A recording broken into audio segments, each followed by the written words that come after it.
নেইমারের প্রত্যাবর্তন, তবে একবার নয় অসংখ্যবারই ইনজুরির পর ফিরেছেন নেইমার। তবে এইবারের ফেরাটা হবে বাকি অন্যান্য যে কোনো বারের থেকে অনেক বেশি কার্যকর এবং গুরুত্বপূর্ণ।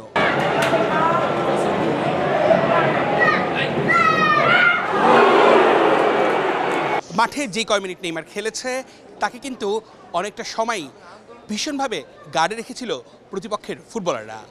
তার মধ্য থেকেই সে বল বের করার, ড্রিবলিং করার নানা রকমের বিষয় কিন্তু দেখিয়েছে।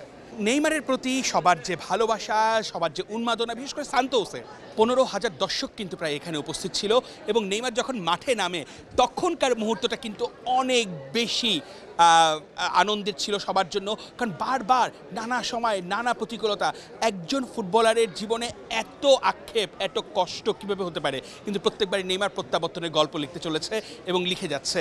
এবং জানা গেছে নেইমারকে এই ম্যাচেও কিন্তু টিম ম্যানেজমেন্ট বা কোচ তারা কিন্তু চায়নি যে নেইমার এখনই খেলুক, কিন্তু নেইমার তার মনের সঙ্গে জেদ করে সে বলেছে যে না, আমি এই ম্যাচ থেকে খেলতে চাই।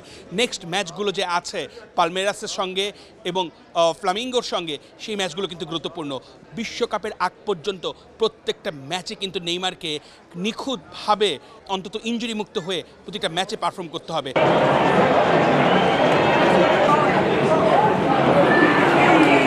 নেইমারের ব্যাক এবং এই ম্যাচটা সান্তোস জিততে না পারলেও নেইমার আসার পর কিন্তু সান্তোস সেই এক গোল শোধ করে। প্রথমে পিছিয়ে ছিল সান্তোস, পরে কিন্তু শোধ হয় এবং সবাই কিন্তু দারুণ খুশি নেইমারের অন্তত ফেরাটা।